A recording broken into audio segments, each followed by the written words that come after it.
பவுல் மூலம் தேவன் பாருங்கள் நம்முடைய வாழ்க்கையில் அநேக ஆலோசனையை கர்த்தர் நமக்கு அருளி செய்திருக்கிறார். அதில் ஒரு காரியம் பாருங்கள், விழித்திருங்கள். நாம் ஆவிக்குரிய வாழ்க்கையில் எப்பொழுதும் விழிப்போடு காணப்பட வேண்டியது அவசியமாக இருக்கிறது. நீங்கள் விழித்திருக்கவில்லை என்றால் நாம் தோற்று போனவர்களாய் காணப்படுவோம். அப்போ ஆவிக்குரிய வாழ்க்கையில் விழித்திருக்க வேண்டும். ஏன் விழித்திருக்க வேண்டும்? வெளிப்படுத்தின விசேஷத்தை எடுத்து வாசித்து பார்க்கும்போது அங்கே 16ஆம் அதிகாரத்தில் 15ஆம் வசனம் இப்படியாய் சொல்லுகிறது. வெளிப்படுத்தின விசேஷம்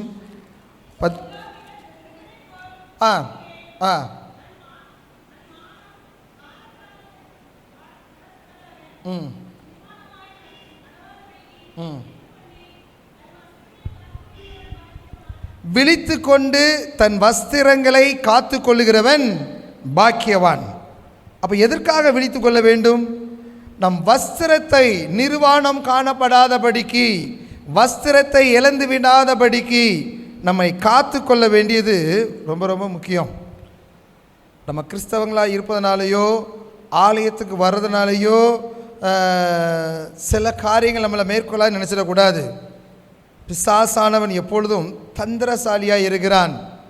அவன் என்ன செய்வான்னா, நீங்கள் விழிப்போடு இல்லைன்னா உங்கள் வஸ்திரங்களை உரிந்து கொள்ளுகிறவனாக இருக்கிறான். அதாவது ஆவிக்குரிய வாழ்க்கையில் உங்கள் பரிசுத்தத்தை இழப்பதற்கு என்ன உண்டோ அந்த காரியத்தை எல்லாம் அவன் செய்து விடுவான்.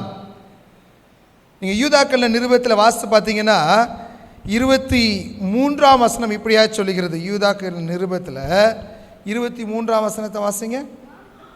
மாம்சத்தால் கரைப்பட்டிருக்கிற வஸ்திரத்தை நல்ல கவனிங்க.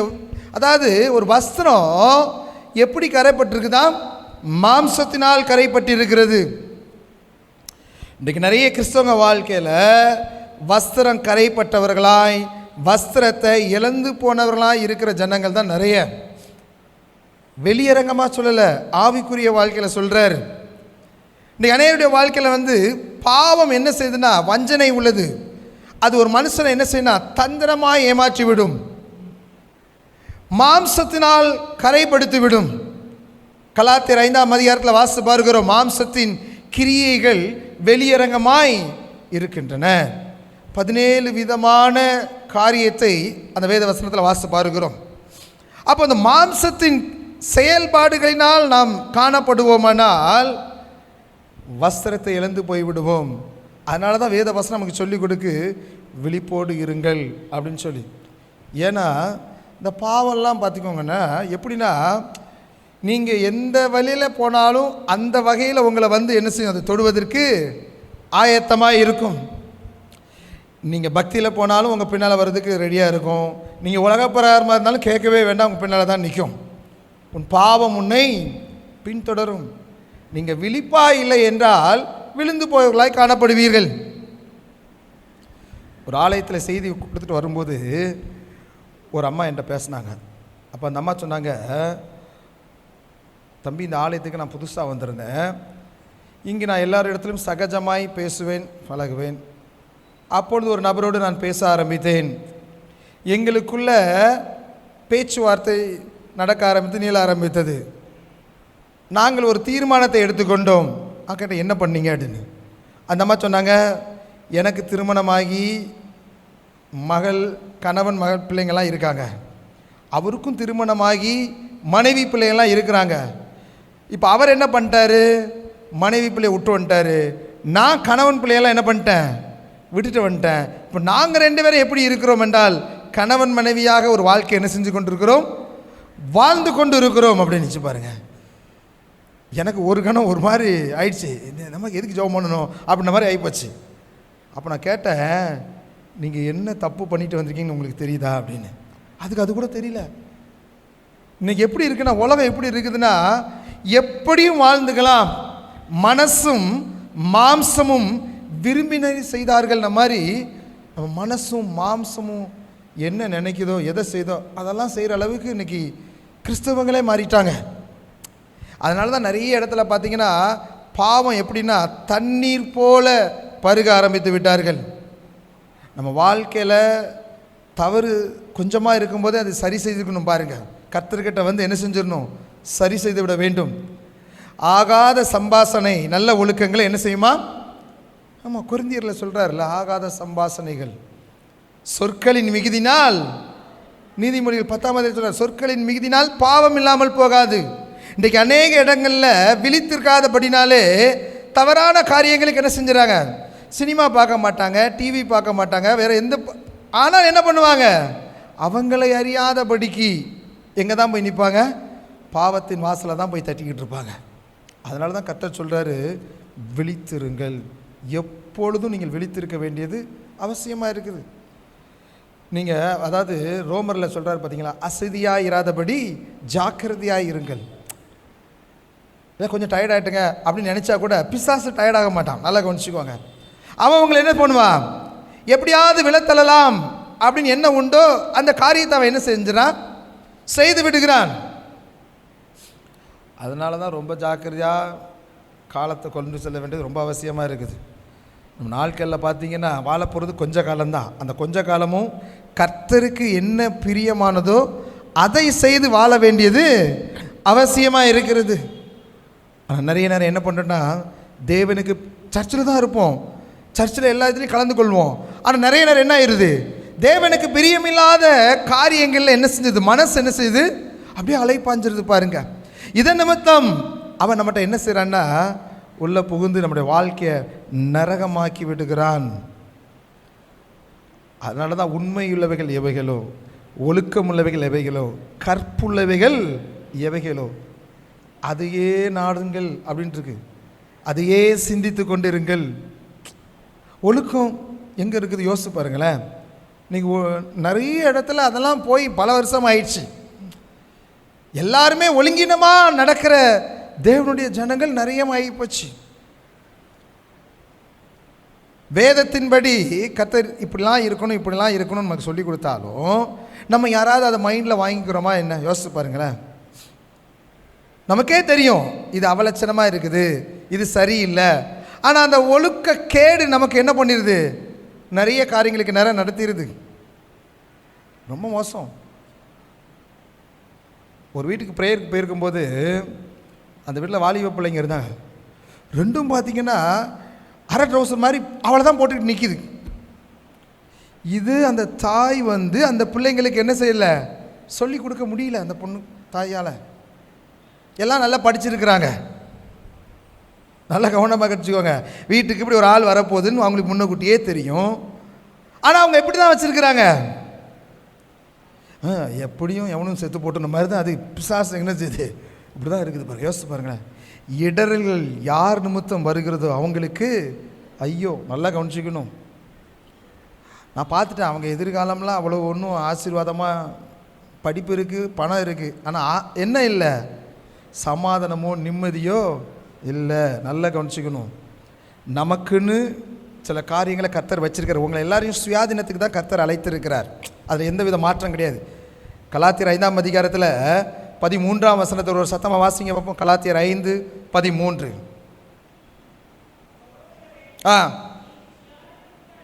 சுயாதீனத்திற்கென்று அழைக்கப்பட்டீர்கள், மாம்சத்திற்கு ஏதுவாக அனுசரியாமலும். போதும். சுயாதீனத்தை மாம்சத்துக்கு ஏதுவாக அனுசரிக்க கூடாது.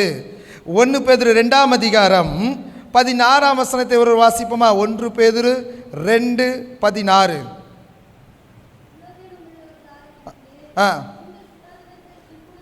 உங்கள் சுயாதீனத்தை துர்க்குணத்திற்கும் நல்ல கவனிங்க. இப்போ என்ன சொல்ல வர்றாருன்னா, நான் உங்களை சுயாதீனத்திற்கு அழைச்சிட்டேன் அப்படின்னா என்ன அர்த்தம்? பழைய ஏற்பாடுபடி ரொம்ப ஸ்ட்ரிக்டான சில ரூல்ஸ்லாம் இருக்குது. அப்படி தானே? நியாய பிரமாணத்தின்படி அப்படி பெண்கள் எப்படி வணங்க வேண்டும், பெண்கள் எப்படி இருக்க வேண்டும், பெண்கள் எப்படி நடந்து கொள்ள வேண்டும் சொல்கிறாங்க. உண்மையாக பெண்கள் யூத வழிபாடு பார்த்திங்கன்னா பெண்களுக்குன்னு இடம் மாடியில் ஒரு இடம் தான். கீழே யாருமே என்ன செய்ய முடியாது? இருக்கக்கூடாது, இருக்கவும் முடியாது. ஆனால் நமக்கு அப்படி இல்லை. இயேசு கிறிஸ்துவ நான் உங்களை சுயாதீனத்திற்கு என்ன செய்கிறேன்? பிரித்தெடுத்திருக்கிறேன், அழைத்திருக்கிறேன். அப்படின்னா என்ன அர்த்தம்? நம்மளை கர்த்தர் நல்ல சுயாதீனத்திற்கு அழகாக அழைச்சி கொண்டு வந்தாலும் நம்ம என்ன பண்ணுறோன்னா மாம்சத்திற்கு ஏதோ என்ன பண்ணிடுறோம், ஆமாம் ட்ரை பண்ணுறோம். அதான் கர்த்தர் சிலுவையில் ரத்தத்தை சிந்திட்டார்ல, அவர் தான் கிருபையாக இருக்கிறார்ல, அதெல்லாம் எப்படியாலும் வாழ்ந்து ஒன்றும் பிரச்சனை இல்லை. இப்படி தான் நீங்கள் போய் போய் போய் போய் கழுதை தெரிஞ்சு கட்டெரும்பான கதையா இன்றைக்கி கிறிஸ்தவமே எங்கே போயிடுச்சு, அதால பாதாளத்துக்கு நம்மளே தள்ளிட்டோம் பாருங்க. அந்த ஒழுக்கம் அப்படிங்கிறது என்ன இல்லை, யார்கிட்டையுமே இல்லை. ஒழுக்கம் உள்ளவைகள் எவைகளோ யோசித்து பாருங்கள். நிறைய இடத்துல இப்போ நீங்கள் கொஞ்சம் பரவாயில்ல, நான் நிறைய சர்ச்சில் போய் பார்த்துருக்கிறேன், பக்கத்தில் உட்காந்துருக்கு ஆம்பளையா பொம்பளையானே தெரியாது, அதுவும் பேண்ட் ஷர்ட் தான் போட்டு வந்து என்ன செஞ்சுருக்கோம். ஒரு காலத்தில் ரூல்ஸே இருக்குது, நிறைய காரியங்கள் இருக்குது. நீங்கள் தயவுசு நீங்கள் யாரும் தப்பாக நினச்சிடுறீங்க. ஏன்னா அப்படிலாம் ஏன்னா இப்போ அப்படிலாம் இல்லை. இப்போ எல்லா இடமும் எப்படி யாரும் என்னன்னு செஞ்சுக்கலாம் அந்த மாதிரி வந்துருச்சு பார்த்தீங்களா. அது ஏன்னா சென்னையிலலாம் நான் போய் பார்த்துருக்குறேன், நம்ம உண்மை நீங்கள் அதெல்லாம் சொன்னீங்கன்னா இவனை எவன் அவ்வளோ கூட்டு வந்தேன் அப்படின்ட்டுருவாங்க. சரியா, அந்த மாதிரி ஆகிப்போச்சு. நீங்கள் கடிந்து பேசுனீங்கன்னா பாவத்தை உணர்த்திங்கன்னா அவங்களுக்கு பிடிக்காது. அந்த மாதிரி ஆகிப்போச்சு, எல்லாருக்கும் அப்படி தான். ஏன் இதை சொல்ல வரேன்னா, நீங்கள் என்ன பண்ணுறீங்கன்னா உங்களை அறியாதபடிக்கு விழித்திருக்கிற நிலைமையிலேருந்து மரித்து போன நிலைமைக்கு வாரீங்க. எப்படி? பாவத்திற்கும் அக்கிரமத்திற்கும் மரித்து போயிருந்த பாவத்துக்குள்ளே நம்மளை அறியாதபடி போயிடுறோம், ஒழுக்கத்தை விட்டுறோம். கற்புள்ளவைகள் எவைகளோ அதெல்லாம் யோசித்து பாருங்களேன். 1 தீமோத்தேயு 2ஆம் அதிகாரத்தில் 10ஆம் வசனத்தில் கர்த்தர் சொல்லும்போது அழகா சொல்கிற பெண்கள் எப்படி இருக்கணுமா, வாசிங்க பார்ப்போம். 1 தீமோத்தேயு 2ஆம் அதிகாரம் 10ஆம் வசனம். தகுதியான வஸ்திரத்தினாலும் நாணத்தினாலும் அப்படி ஆரம்பிக்குது வசனம், அப்படி தானே? இந்த போதும் இப்போ பாருங்களேன், இந்த காலத்தில் யார் அப்படி இருக்கிறா யோசிச்சு பாருங்க. வஸ்திரமும் தகுதி இல்லாத வஸ்திரத்தை தான் செலக்ட் பண்ணுறாங்க. அந்த நாணத்தினாலும், நாணம் சொல்லி யார்கிட்ட போய் கேட்டு பாருங்க, அப்படின்னா என்னங்கன்னு நம்மள்ட்ட திருப்பி கேட்பாங்க. அந்த காலத்துக்கு இப்போ வந்தாச்சு. யாரும் எப்படி இருந்துக்கலாம், எப்படியும் வாழ்ந்துக்கலாம், எப்படியும் போய்க்கலாம், யார் கூடயும் இந்த மாதிரி. அது ஏன் சொல்ல வரேன்னா, நான் வந்து பழங்காலத்துக்கு நேரம் அவங்கள கொண்டு போகிறேன் அப்படின்னு சொல்ல நினைக்காதீங்க. வேத வசனம் நீங்கள் சரி இல்லைன்னா, விழிப்பாக இல்லைன்னா விழுந்து போகிறதுக்கு நிறைய வாசல்கள் உங்களுக்கு திறக்கப்பட்டு விடும். அதான் உண்மை. பஸ்ஸில் போகிறோம், எங்கே எப்படி போகிறோம் யோசிச்சு பாருங்கள். எப்படி நடந்துக்கிறோம், எப்படி இருக்கிறோம், என்ன பண்ணுறோம், இதெல்லாம் நீங்கள் கவனமாக இல்லைன்னா எல்லாவற்றிலுமே வேதனைக்கு நீங்களே அதனால தான் கர்த்தர் சொல்கிறார், முதல்ல விழித்திருங்கள், விழிப்போடு இருங்க. பாவம் எங்கே வருதுன்னு உனக்கு தெரியாது, எப்படி வருதுன்னு தெரியாது, எந்த வகையில் உனக்கு பிடிக்க போகுதுன்னு தெரியாது. இன்றைக்கி நம்ம தான் பார்க்குறோமே, யூடியூப்பில் பார்க்குறோம், அதை பார்க்குறோம், இதை பார்க்குறோம், எல்லோரும் சிக்கிற பார்க்குறோமே. அதெல்லாம் எப்படி ஆரம்பிச்சிருக்கீங்க? சும்மா பேச்சில் அப்படியே ஆரம்பிக்கிறது. ஆரம்பத்தில் அப்படி பேசிக்கிட்டே இருப்பாங்க, அப்படி வளர்ந்துக்கிட்டே இருக்கும். பல நாள் திருடன் ஒரு நாள் அகப்படுவான்கிற ரேஞ்சுக்கு என்ன ஆயிடுது, சிக்க வேண்டிய சூழ்நிலை வந்துடுது. எதுவுமே வார்த்தைக்கு புறமான காரியங்கள் உங்கள் வாழ்க்கையில் வர ஆரம்பிச்சிட்டுனா பரிசுத்தத்தில் நீங்கள் காம்ப்ரமைஸ் ஆகவே கூட. சில விஷயத்தில் ஜாக்கிரதையாக இருக்கணும்னா வேறு வழியே இல்லை. அந்த 2 கொரிந்தியர் 7ஆம் அதிகாரம் 1ஆம் வசனம் நினைக்கிறேன், அந்த வசனத்தை வாசிங்க. 2 கொரிந்தியர் 7.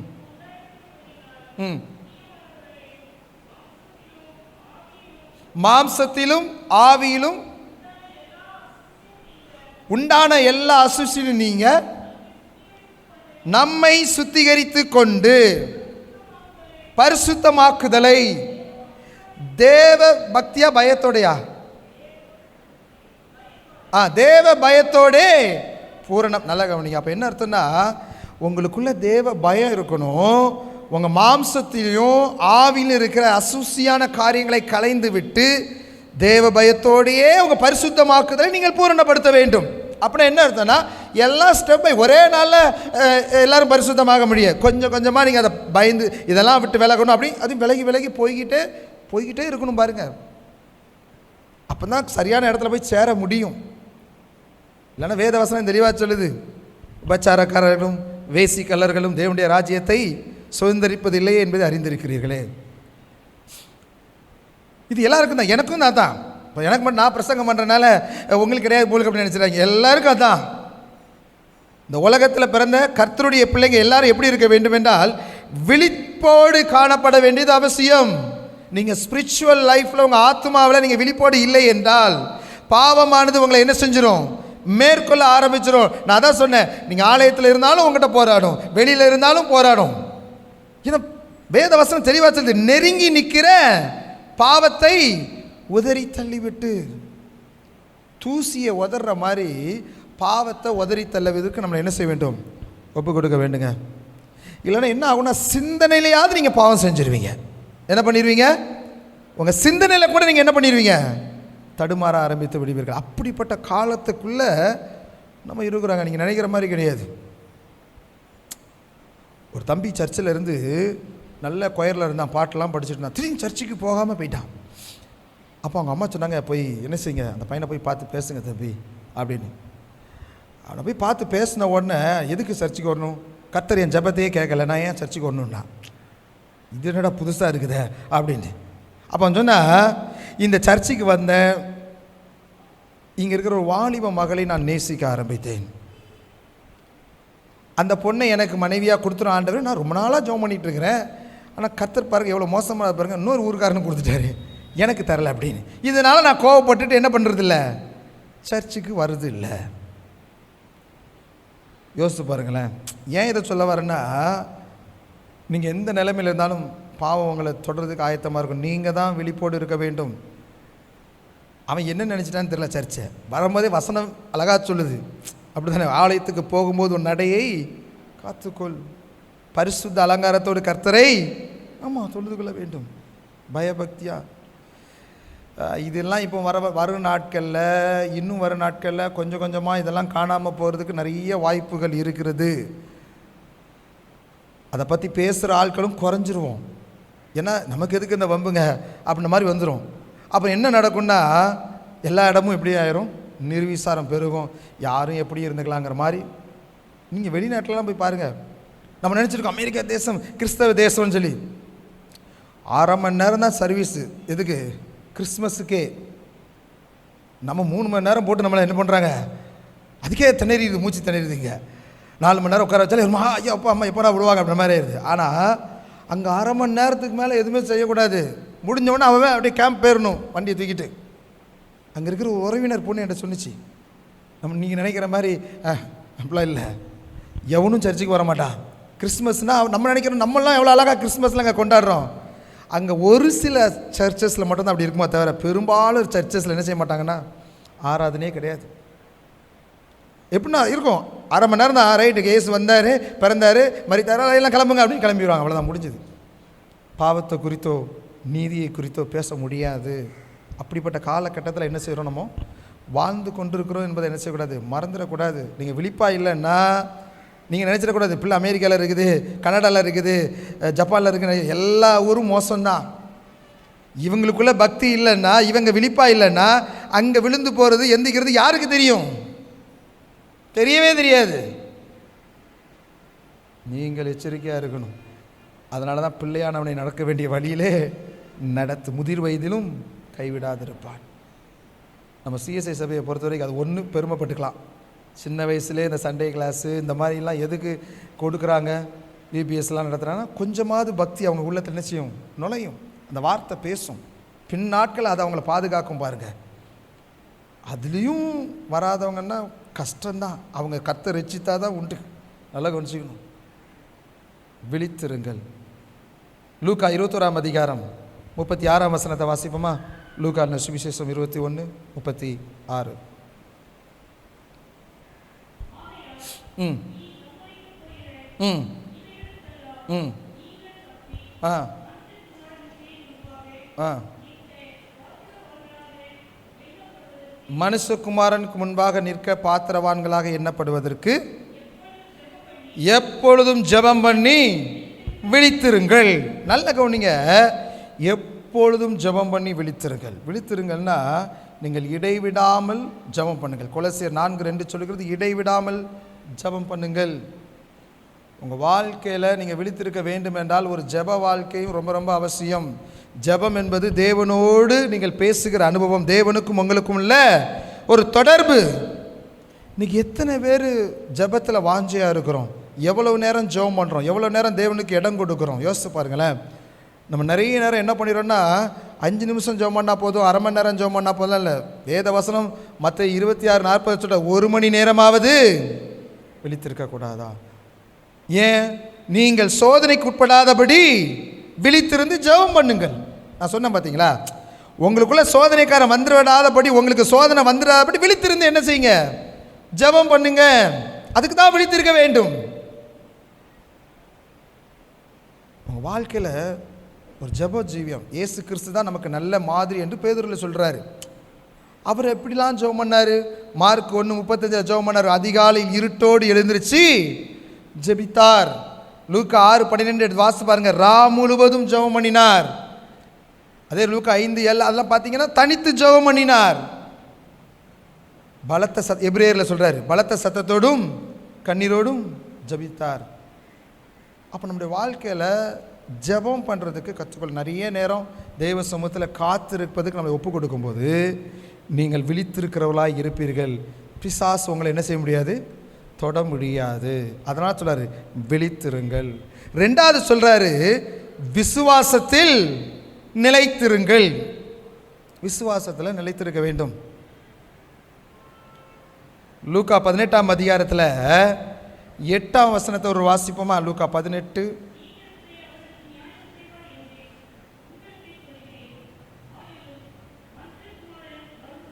மனுஷகுமாரன் வரும்பொழுது பூமியிலே விசுவாசத்தை காண்பாரோ? யோசிச்சு பாருங்களேன். அவரே சொல்றாரு விசுவாசத்தை காண்பாரோ. அதனால தான் அந்த மார்க் 9:24 அந்த மனுஷன் ஜெபம் பண்றாரு, ஆண்டவரே என் அவிசுவாசம் நீங்கும்படி எனக்கு உதவி செய்யும். லூக்கா 17:5 சீசர்கள் கேட்டாங்க, எங்கள் விசுவாசத்தை என்ன செய்யுங்க? வர்த்திக்க பண்ணுங்க. இன்றைக்கு நம்முடைய விசுவாச வாழ்க்கை எந்த லெவலில் இருக்குது யோசித்து பாருங்களேன். தேவன் மேல் விசுவாசமாக இருக்கிறோமா? ஆபகுக்கு 2:4 சொல்லுது, விசுவாசத்தினால் நீதிமான் பிழைப்பான். எபிரேயர் 10:38 அதான் சொல்லுது, விசுவாசத்தினால், தன் விசுவாசத்தினால் நீதிமான் பிழைப்பான். நம்ம விசுவாசம் எது மேலே இருக்குது? ஆண்டவர் மேலே வச்சிருக்கிறோமா? வேற எங்கேயாவது விசுவாசம் இருக்குதா? ஏன் நிறைய நேரம் விசுவாசத்தில் நம்ம தடுமாறுறோம் தெரியுமா? யோவான் 10ஆம் அதிகாரத்தில் 26ஆம் வசனத்தில் கர்த்தர் அங்கே அழகா சொல்றார். யோவான் 10:26 வாசிங்க பாப்பா யாராவது. யோவான் 10:26.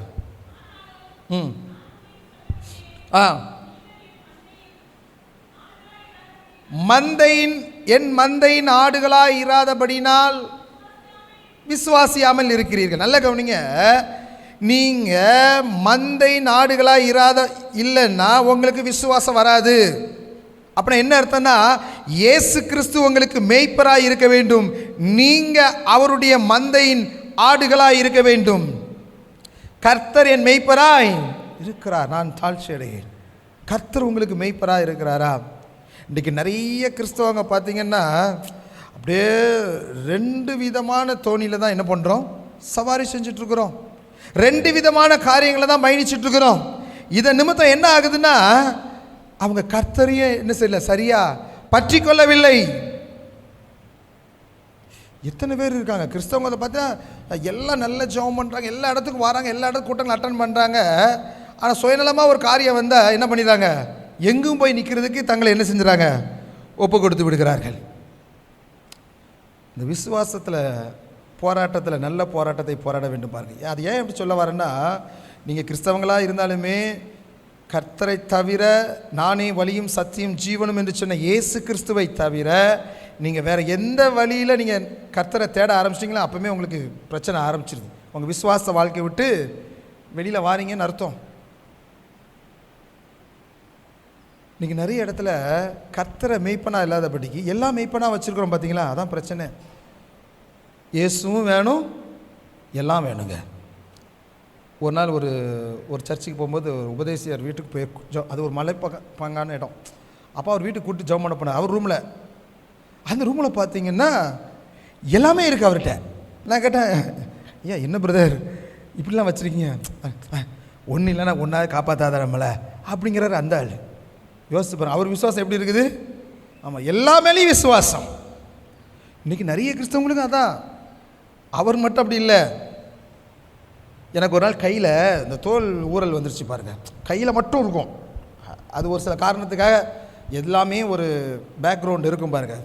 அது பிசாசு நுழைவதுக்கு நான் ஏதாவது காரங்க இடம் கொடுத்துருக்கேன்னு வச்சுக்கோங்களேன். இப்போ அது என்ன போட்டு படாது சுரிஞ்சிக்கிட்டே இருப்பேன் 2 கையும்.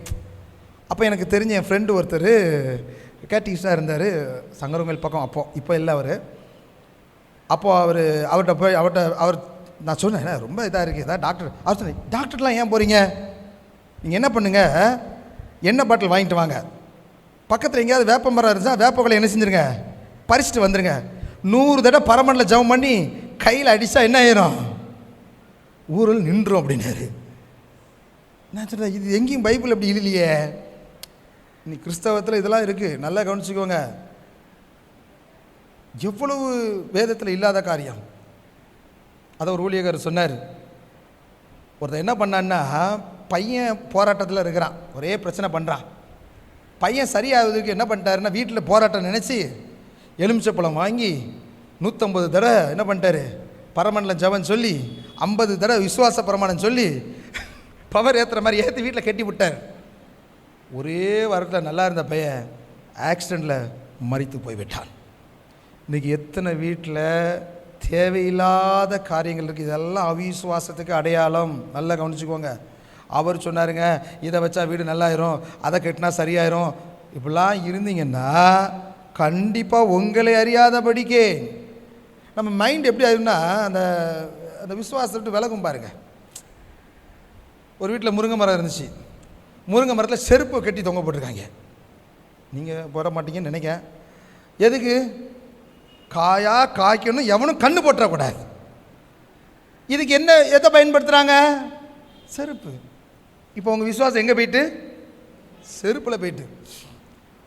அந்த முருங்கைக்காய் வாங்கி சாப்பிட்டவெல்லாம் கஷ்டம்தான். சரியா? என்ன போராட்டம் வரும்னு தெரியாது. ஏன்னா உங்கள் விசுவாசமே அடிப்படையே தப்பாகிடுது. நல்லா கவனிச்சுக்கோங்க. எதுக்கு? பைபிள் எப்படியா எழுதி வச்சிருக்குது, விசுவாசம் எங்கே போயிடுது. அதனால தான் கர்த்தர் சொல்கிறார் பவுல் மூலம், விசுவாசத்தில் நிலைத்திருங்கள். தேவையில்லாத காரியத்தெல்லாம் என்ன செய்யாதீங்க. நம்ம செய்கிற எல்லாமே நல்லா கவனிச்சுக்கோங்க. எபிரேயர் 9ஆம் அதிகாரத்தில் 10ஆம் வசனத்தை ஒருத்தங்க நல்லா வாசிங்க பார்ப்போம். எபிரேயர் 9:10 வாசிங்க. அங்கே அழகாக இருக்கும் பாருங்கள். எபிரேயர் 9ஆம் அதிகாரம்.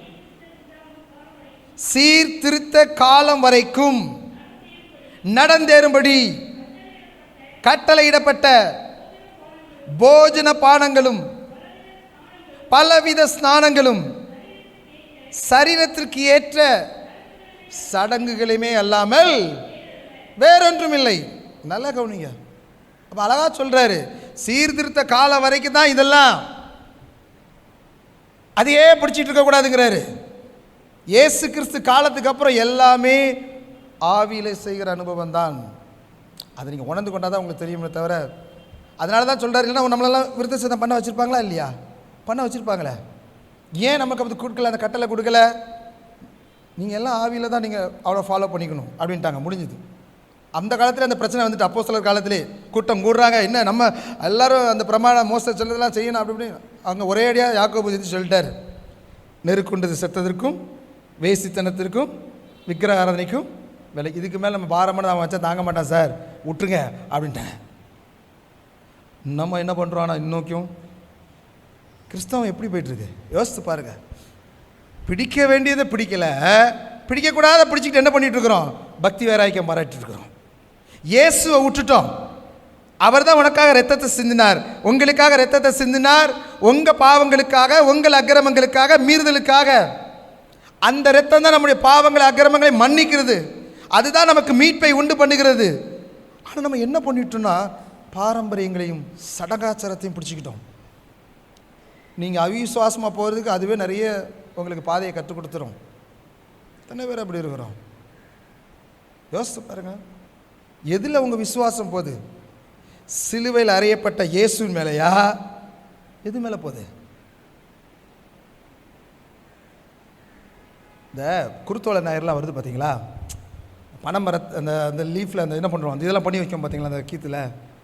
அதனால அது ஏதோ ஒரு வச்சுருக்கிறாங்க, ரைட், ஓகே, அது ஒன்றும் பிரச்சனை இல்லை. ஒருத்தர் என்ன பண்ணாருன்னா, அவர் வீட்டுக்கு ஜெபம் பண்ணுறாரு, பாத்ரூம் கக்கூஸ்குள்ளே ஒன்று வச்சுருக்கிறாரு, வெளியில் ஒன்று வச்சுருக்கிறாரு, எல்லா இடத்துலையும் தொங்க வச்சுருக்காரு. நான் கேட்டேன், ஏன் இத்தனை இதில் தம்பி பாத்ரூமில் போனாலே கிறக்கமாகவே வருது அப்படின்னு. பாத்ரூமில் போனால் கிறக்கமாக வரப்போ என்ன தான் வரும்? அவர் சொன்னால் அங்கே ஒரு பேய் இருக்குது, அதனால் நான் என்ன பண்ணிட்டேன், சிலையை வச்சுக்கிட்டேன். எப்படி இருக்குங்க இவங்களாம்? என்னென்னா நல்ல டிராகுலா படம் பார்த்துருப்பாங்க எனக்கு தெரிஞ்சு. அந்த படத்தில் தான் பார்த்தீங்கன்னா அப்படியே பைபிள் வச்சுட்டு அப்படியே சிலுவை வச்சுட்டு அப்படியே பேய்கிட்ட போவாங்க. நான் அந்த காலத்தில் பார்த்துருக்கேன். அப்படியே போவாங்க, உடனே அந்த பேய் அப்படி நடுங்க அப்படி கத்தும். இப்போல்லாம் நீ இப்படி கொண்டு போன பைபிளும் சிலுவையும் வாங்கிட்டு பொலார்னு ஒரு அறை கொடுத்துரும் பேய். ஏன்? நீ ஆவியில் பலன் இல்லைன்னா, நீ வேதத்தின்படி நடக்கலைன்னா பிசாசு உன்னை கண்டு பயப்படாது. எழுதினாலும் வச்சுக்கோங்க, நீங்கள் எத்தனை தடவை இயேசுவின் பேரை சொன்னாலும் அது நடுங்காது. எங்கே இருக்கணும்? வார்த்தையின்படி நடந்திருக்க வேண்டும். தேவன் பேசி சொல்லிய வார்த்தைகள் ஆவன. பைபிள் எதுக்கு வாசிக்கணும்? உங்கள் விசுவாசம் வளரணும்னா பைபிள் வாசிங்க, ஒரு வழியே கிடையாது. நிறைய பேர் வேதத்தை விட்டுட்டு நமக்கு கண்ணில் எது தெரியுதோ அதுக்கு இன்னொரு வசனமும் வாசிங்க. கலாத்தியர் 4ஆம் அதிகாரம் 3ஆம் வசனம். இப்போ அதையும் வாசிங்க. கலாத்தியர் 4ஆம் அதிகாரம் அந்த வசனத்தில் வாசிச்சோம் பார்த்தீங்களா? நாமும் சிறு பிள்ளைகளாக இருந்த காலத்தில் உலகத்தின் வழிபாடுகளுக்கு அடிமைப்பட்டவர்களாக இருந்தோம். இவங்க நல்லா கவனிச்சுக்கோங்க. இப்போ என்ன வழிபாடு? சிறு பிள்ளைகளாய். அந்த வசனம் சொல்லுது பார்த்தீங்களா? விழித்திருங்கள், விசுவாசத்தில் நிலைத்திருங்கள், புருஷராயிருங்கள். அப்படின்னா என்ன அர்த்தம் தெரியுமா? 1 கொரிந்தியர் 14ஆம் அதிகாரத்தில் 11ஆம் வசனத்தில் பவுல் அழகா சொல்கிறாரு, நான் சிறு பிள்ளையாக இருந்தது போல் சிறு பிள்ளையை போல் நடந்து கொண்டேன், சிறு பிள்ளையை போல் பேசினேன், சிறு பிள்ளையை போல் இருந்தேன். ஆனால் இப்போ புருஷனான பிறகு சிறு பிள்ளைகளுக்கு ஏற்ற எல்லாவற்றையும் நான் ஒழித்து விட்டேன். இப்போ நம்மளையும் கர்த்தர் எப்படி எதிர்பார்க்குறோம்? புருஷராயிருங்கள். மெச்சூரான லைஃபுக்கு வா. உன் வாழ்க்கையில் ஆவிக்குரிய வாழ்க்கையில் மேன்மை வேணும். ஆவிக்குரிய வாழ்க்கையில் நீ தேறினவனாக இருக்க வேண்டும். இன்னும் சிறு பிள்ளைங்க செஞ்ச மாதிரி என்ன பண்ணிட்டு இருக்காதீங்க, செய்யாதீங்க அப்படின்னு தான் கர்த்தர் சொல்கிறாரு. இன்றைக்கி அநேக இடத்துல எப்படி இருக்கிற சிறு பிள்ளைகளைப் போல உலக வழிபாடுகளுக்கு அடிமைப்பட்டு கிடக்கிறோம். நம்மளை அறியாதபடி செய்கிற காரியங்கள். நான் சொன்னல அந்த மாதிரி பிரச்சனைகள் நிறைய நிறைய நிறைய எக்ஸ்ட்ரா சொல்லிகிட்டே போகலாம். பயம் வந்தால் அதுக்கு ஒன்று வச்சுருக்குறோம், கல்யாணம்னா அதுக்கு ஒன்று வச்சுருக்குறோம். வேதத்தில் இல்லாது. நான் சொல்கிறது நீங்கள் சொல்கிறத நான் குற்றப்படுத்த சொல்ல வரல, செய்கிறத நம்ம இப்போ செய்கிறத. ஆனால் வேதத்தில் இல்லாத செஞ்சீங்கன்னா தவறு தான். வேத வசனத்தின்படி இல்லைன்னா அது பிரச்சனை தான் உங்களுக்கு. ஒரு வீட்டில் சண்டை நடந்துக்கிட்டே இருக்குது, புது வீடு கட்டிக்காங்க, சண்டை நடந்துக்கிட்டே இருக்குது. அப்போ அந்த வீட்டுக்கு ஜெபிக்க போகும்போது அந்த அம்மா சொல்கிறாங்க, அதில் ஒரு முக்கியமான டிசி மெம்பராக வேறு நின்றுட்டுருக்காரு. அப்போ கேட்குற, அப்போ கர்த்தருடைய ஆவியான ஒரு காரியத்தை உணர்த்தினார். அப்போ வீடு கட்டும்போது என்ன பண்ணீங்க சிஸ்டர்னு. அது நாங்கள் என்ன ஐயா கூட்டு வச்சு ஜெபம் பண்ணோம், அவ்வளோதான். இல்லை வேறு ஏதோ பண்ணியிருக்கீங்க. அப்போ 15 நிமிஷம் கழித்து அந்த அம்மா ஆமாங்க பிரதர், நாங்கள் இஸ்ரேல் தேசத்துக்கு போயிருந்தோம், இஸ்ரேல் தேசத்துலேருந்து மண்ணை கொண்டு வந்தோம். நல்லா கவனிச்சுக்கோங்க.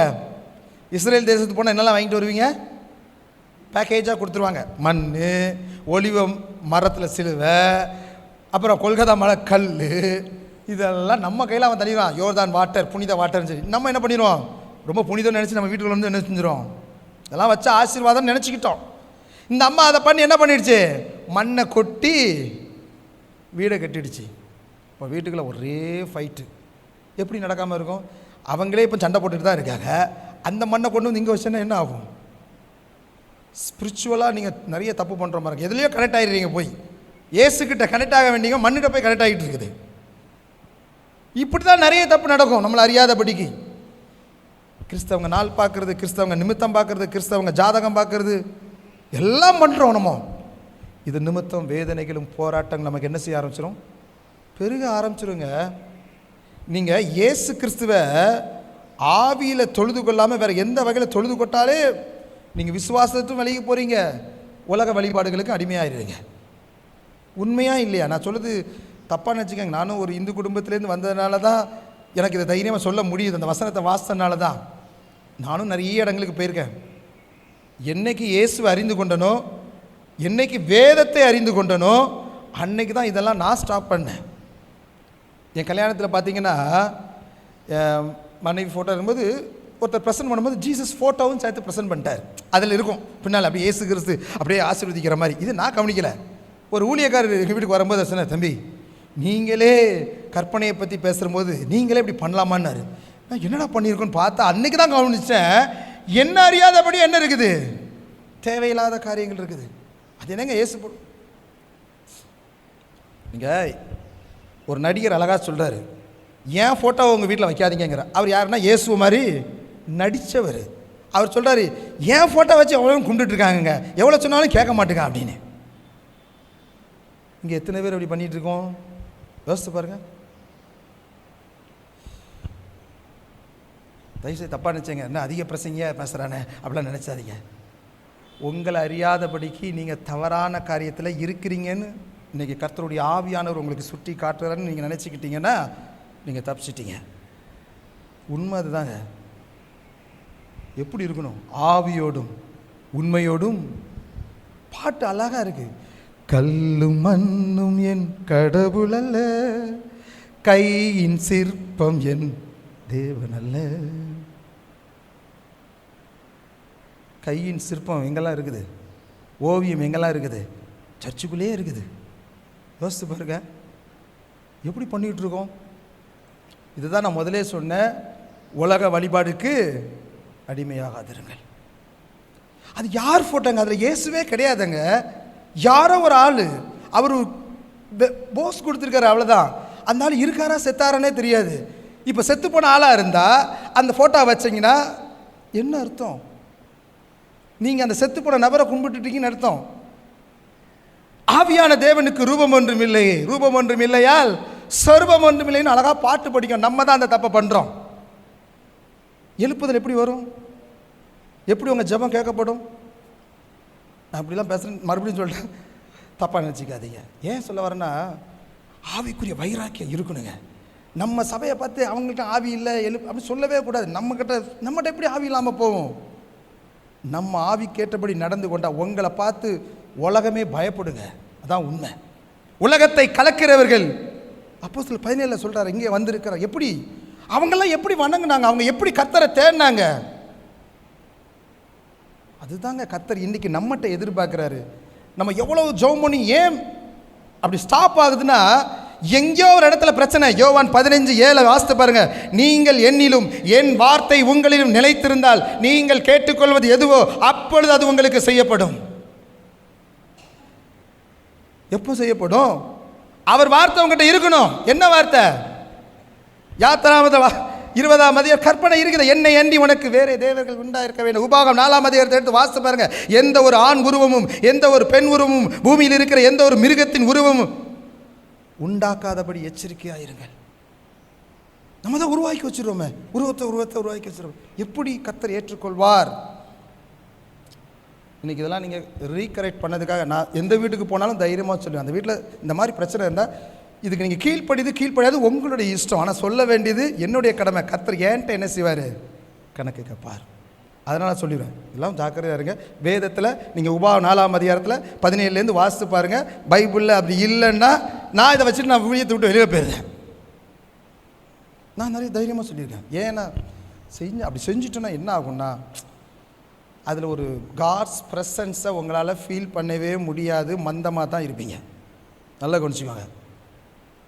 இன்னும் நிறைய காரியெல்லாம் எனக்கு சொன்னீங்கன்னு வச்சுக்கோங்களேன், தாங்க மாட்டீங்கள மாதிரி நிறைய பிரச்சனைகள் இருக்குது.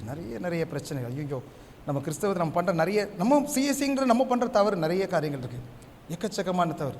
ஒரு சபையில் ஒரு ஆள்நீர் பேருக்கும்போது பார்த்தீங்கன்னா, ஆராதனை நடத்துகிற தம்பி அவ்வளோ உற்சாகமாக ஆராதனை நடத்துகிறான். ஆனால் ஜனங்கள் அம்மன் உட்காந்துருக்காங்க, ஒரு உற்சாகமே இல்லை அவங்களுக்கு. அப்படியே இருக்கிறாங்க.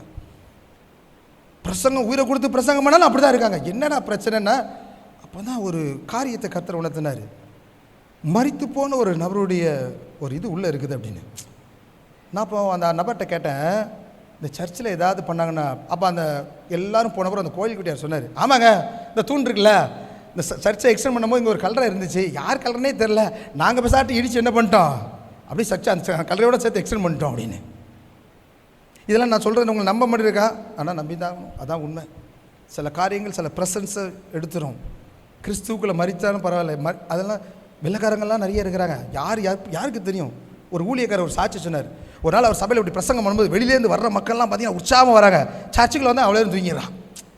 இவருக்கு ஒன்றும் ஓடலை. என்ன ஆண்டவரேன்னு ஜெபம் பண்ணும்போது கர்த்தர் ஒரு காரியத்தை அவர் வெளிப்படுத்தினார். வாசலுக்கு தள்ளி பார்த்தீங்கன்னா ஒரு கரிய ஒன்று வரவன்லாம் தடவி விட்டுக்கிட்டே இருக்குது.